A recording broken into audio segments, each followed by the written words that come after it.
And I said, well, hey, I don't really want to be the person to always have to initiate something. I don't want to always be like, hey, hey, let's do this. I don't want to do that. First of all, are you finna cut me again? No, go ahead. You good? Okay. First of all, it's a lady wood killer to have to do that all the time. Like it just kills your lady boner every time. Like for me anyway, because I'm like, oh, I don't want to have to do all the work, the initiator. You don't want to have to initiate all the action. So I say, okay, fast forward. I say, okay, well, you make the date. Just hit me up and let me know. Now, like a few weeks later, I'm like, at this point, I don't care because it's a few weeks later. You haven't stepped up.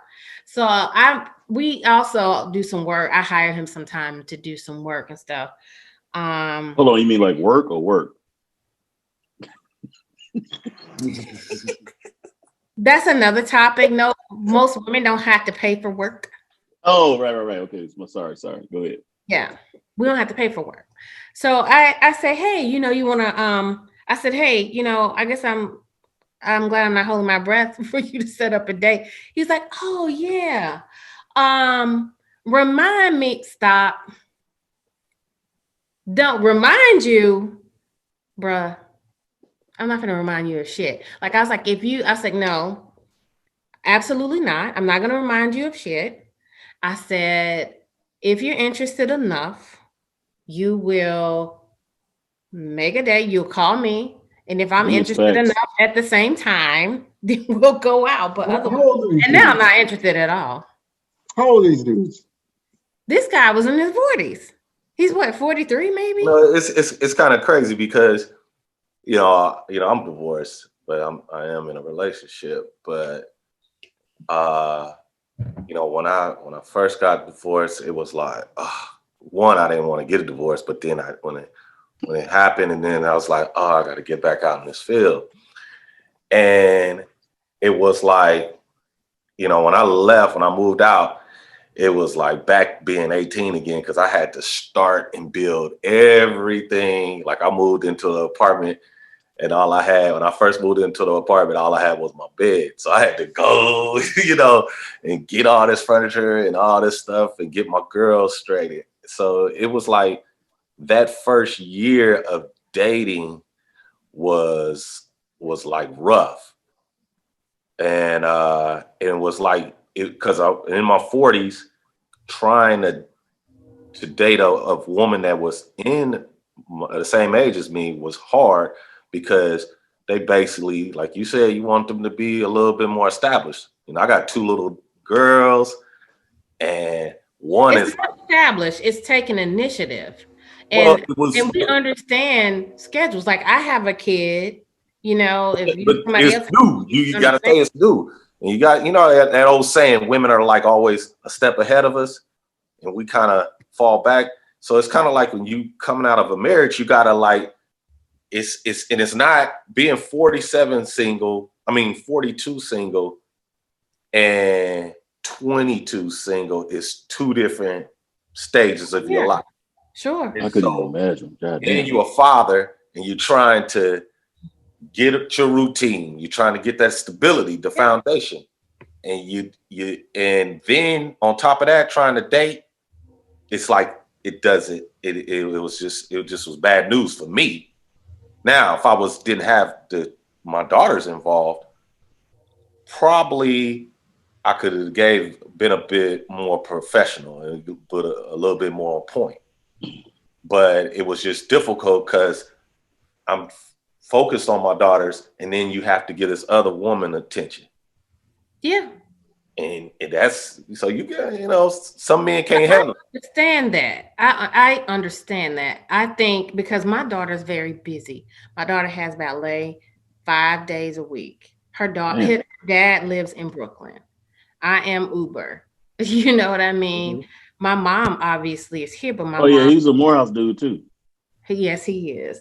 And her mom, but my Congratulations. mom is in my mom is in stop it. My mom is in her 70s, so I'm not trying to run her raggedy, trying to, have her doing too much for daughter. So I try to do everything I physically can do unless I have a So I get that, and I get the scheduling. Although the scheduling gets old, Yeah.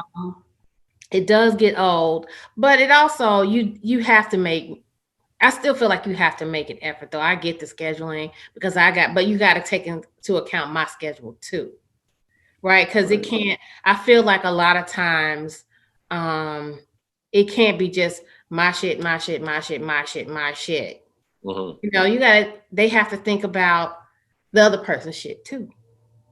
Like so the dudes be on bullshit. I get that part. I got a different. Not all of them. Not all of them. A lot of them, though. Clearly, You know enough. I mean, I see it. It seems like it's a fucking it's a diminished talent pool for pimps out here, which is unfortunate.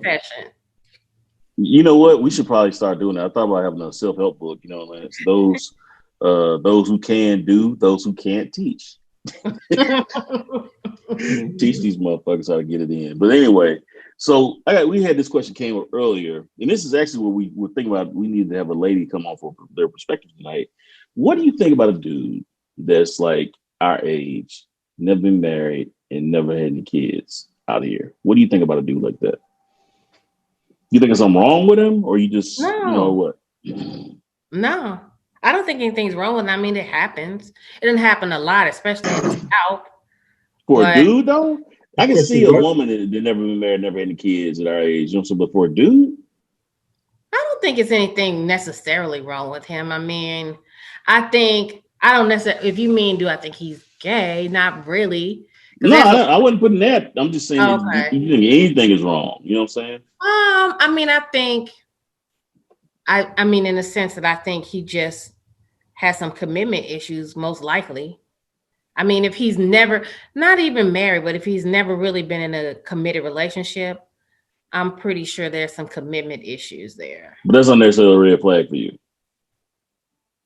Not off the rip, no. I mean, after talking to him to see, you know, what his story is and whatever, learning more about him, then we'll see. There's some fascinating shit, man. No, I mean, what if it's the reverse? What if it's the reverse? A woman? He's got a series of relationships, and you know, he's not married, been married. He has a series of relationships, but hasn't been married. Yeah. Is that a negative connotation there? I don't know. So I'll say this. There are people who are serial monogamous, male and female. I have some friends that are serial monogamous. And they just kind of have these relationships. And I actually, a few years ago, dated a guy like that. I didn't realize it until after the fact. He's a serial monogamous, not even like monogamous. He's trying to wipe you up? Nah, anyway, so he's monogamy is too strong. Hush, Carby. Monogamy is too strong, probably because he was a keep the window open guy, but he would be in these long-term relationships. Wait, whoa. What did keep the window open? What that mean? Like for whatever else he's trying to do off to the side. Oh, right. In these long relationships, like he and I dated for like almost 5 years. Wow. And it'll just flame out for whatever reason. But he has commitment issues, and I realized that after the fact. So I guess now knowing what I know, it probably would, if I knew that, that would probably be a red flag just because I've experienced it. Mm-hmm. You know, you just kind of not naming names. You said you got some girlfriends like that. I do. I have why can't they commit?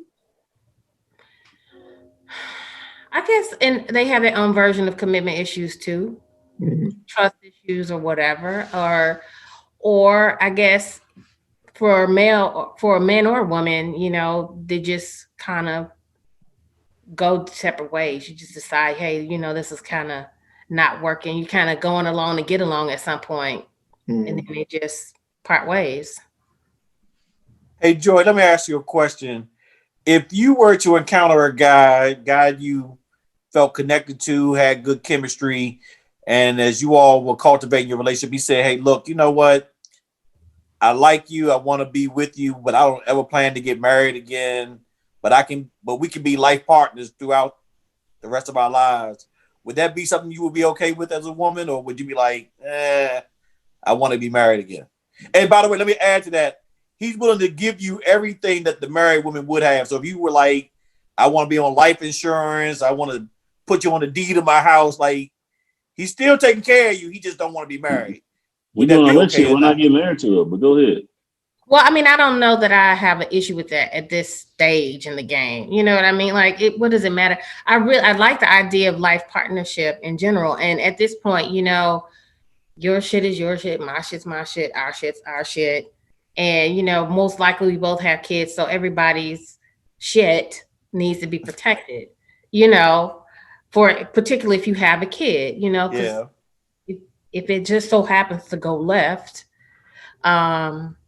then you don't want anything to get ugly. But I don't necessarily have a problem with it. Right now, I'm up in the air about how I feel about all of it. Like I could get married or not. I mean, I don't really have a feeling about it. I mean, I think it's nice to have I think the ceremony is nice. I wouldn't want to spend a lot of money on it. That's for young people in their 20s. You know, I would want to spend 40, 50, not even $20,000 on something like probably not even 10, to be honest. But you know, I like the idea of it. Do I think it's necessary? Not really. Mm-hmm. Maybe. No. So is this something that you when you are dating, man, do you have a list that you check off, or is it something that needs to organically happen, quote unquote, organically happen? I think organic connection is important. I mean, that's the way, whenever I've been in a long-term relationship, that's the way it's happened. It's been organic. My homegirl Zan is always like, you just be in somebody's area. And I am like that. Like if I feel like we're vibing, I connected to somebody, I will just like camp out in your area. I'm just in your space. Mhm. And you know, just chatting. And I'm just there and not moving. But it's always kind of work vibing like that. Mhm. But I don't know if there's necessarily a checklist. I mean, I guess as you move further along, you know, there's some non-negotiables. You know, you have to some non-negotiables, I guess. But I'm not really married to a list per se. I mean, you have to be healthy. That's for sure. You gotta be healthy, like take care of yourself, your body, your mind, your spirit, and all that kind of stuff for sure. So stuff like that. Yeah. I mean, no, I just, because, you know, some women, that famous question, oh, he has to have a good job, or, drive a I'm sure that nice would help. Shit. I mean, I think you need to be gainfully employed. You got to be like a multimillionaire, no. But you do need to be gainfully employed and somewhat stable. Like you can't be, as we talked about, you can't be a homosexual because I'm not your sugar mama, honey. I don't have no sugar. I ain't got no candy in the store for you. I got an actual kid. So, you know, I get that. I Hold know. on, wait, George, wait. I think you need to explain what the homosexual is. Yeah, I was gonna say, did she say homosexual or homosexual? Yeah, homosexual. homosexual. That's what I thought you said. Like You a have He to was say just new like fucking term. for a place to stay. Yeah, like just some dude just trying to slang dick so he can have a roof over his head temporarily. No, thank you. I'm good. So, So you don't need that kind of man. so you wouldn't let a man? Would you move into a man's house? You know what? This lady told me something years ago, very interesting, and I did not heed her advice. When my daughter's father and I also dated for I guess I got a 5-year cutoff. So like 5 or 6, we dated for almost 6 years. I guess my back's out. Revelation. Dang. So we dated for about almost 6 years. So he moved into my place because I didn't want to move out of Brooklyn. And this lady told me that was a mistake not to do that or whatever, because you have to let the man, I mean, it was kind of old school. So I was kind of like, whatever. And she's like, you have to let him create the space and secure the space and all that other stuff. I kind of make it. That's right. You gotta hunt, you gotta like chop the wood and build a house. You know what I'm saying? I mean, I'm sort of a, I don't know, I'm sort of a writer like that. Like, why can't we hunt together and chop the wood together? Yeah, I'm You with. better get your ass, you better get your ass in the kitchen.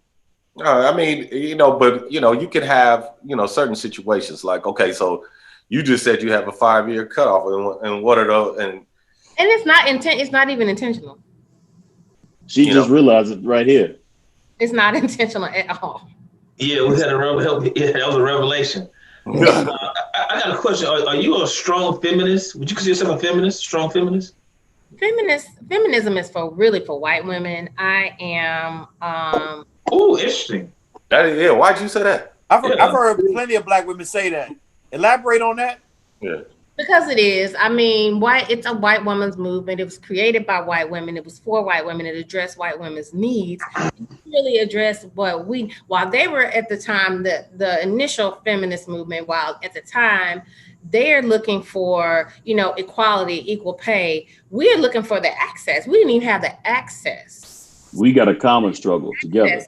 First, Like, get equal pay and all this other kind of stuff. We still didn't have the same rights. We still weren't looked at the same way. We had a whole different set of problems and issues and ills in our community that weren't addressed in the feminist movement. The same with the neo-feminist movement and these pink pussy hat bitches that don't address Black and brown women's problems. mm-hmm. They don't address them. They want us there for window dressing. They want us there for, feminist performance. So it's really, but they're not talking to us about what we need under the feminist umbrella. Because everybody's issues are different. Well, I mean, I get you. I am pro woman. Yes. Do I call people bitches? Hell yes. But I'm still pro woman. I'm not going to undermine another sister, and particularly another sister. I'm not going to do that. I'm still like pro woman, sex pause, body pause, all of that good stuff. But wait, hold on, wait. We old dudes. What that shit mean? Sex positivity, positivity. What that shit mean? Use your context clues. Won't you include? How you know that? How you know that? Because I didn't know that. Use your context clues. Positivity, sex positivity. Body. I'm gonna look it up later on. But how did you know I was included? I thought you said sex pod. That's why I thought. Sex positivity. Just being, being positive about, like, having a positive outlook about people's sexuality. I mean, it's based, it's most basic. Oh yeah, we already covered Black Lives Matter. We got that already. Just being, I mean, like, if you're not yeah, exactly. We all about that. Yeah, hell yeah. Do you go crazy with it? That's all. Down there in that room at the end of the hall, them dudes is doing them. What would the black woman's feminist movement look like if you had like 3 points? What would that look like for black women? Since you said feminism is more of a white woman's thing, it's just general. That's a good question. Let me see if I can answer it on the fly. I think part of it would be like representation in the media, in the workplace. So that's probably 2 parts. Representation, first of all, and expanding the definition of expanding the definition of blackness. And I think that's across the board too, because there's not one way to be black. There's not one way to be a black woman. There's not one way to be a black gay person. There's not one way. I mean, there's many ways to be black, right? So It doesn't have to look like this thing. You don't have to like greens or cornbread, although you suspect if you don't like at least one of them. I do have greens and cornbread in my refrigerator right now. Thank you. And some great northern beans, actually. NWA. You don't have to like, Anita Baker. It doesn't make you less black, theoretically. Doesn't make you less black. So we don't all have to It does, actually. Huh? Anita Baker? Yeah, come on now. And Anita Baker, depending on the age group, that kind of makes you less black. I ain't gonna lie. Theoretically, it doesn't. If you're in your but 40s and don't like Anita Baker, you are less black. I'm just gonna put that on record. the point is, there's more than one way to do blackness. And it doesn't have to be performative blackness either. Just like this performative feminism, it doesn't have to be performative blackness either. You don't have to overdo the black either. So I would, again, representation I think is important in the media, acceptance of us, the way we are, our hair, our bodies, our skin, our lips, and pushing back against appropriation. When people like act like the Kardashians invented cornrows. I can't, I'm not gonna go down the Kardashian, which we disaffectionately call Kardashians. I'm not gonna go down that road, but stuff like that. I Or like that. some people. Okay, hold on. I got a question. Hmm. Shit, James gonna eat this up. I don't even know if we can do this one. Shit, James is James' Lou's roommate, another Brooklynite. No, wait, it was Brooklyn, right? Queens. Yeah, Queens, yeah. These are the dudes that had the boom boxes and listened to that ignorant ass New York shit when we first got to school. But they still got their accents, boy. James and Lou still got them New York accents. I heard it. I did hear it. Boy, legit. At some point, damn, I don't know if I can do this. Chelsea, just be, I'm gonna try to talk slow so you can chop it up effectively. At some point, if a woman outside of our race takes enough black dick, does she get a black card?